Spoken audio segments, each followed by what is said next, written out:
akutafdelingen. Er du okay?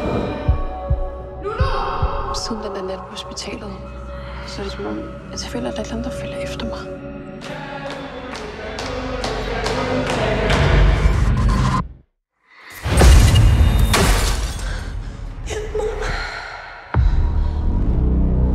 Mads Klimko hedder han.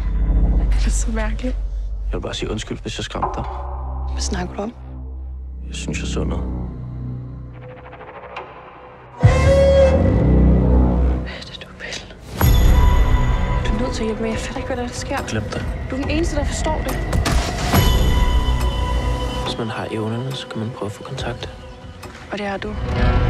Jeg har advaret dig. Du skal holde dig langt væk fra ham.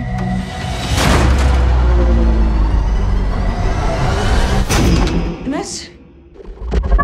Og please stop. Vi kan jo ikke stoppe.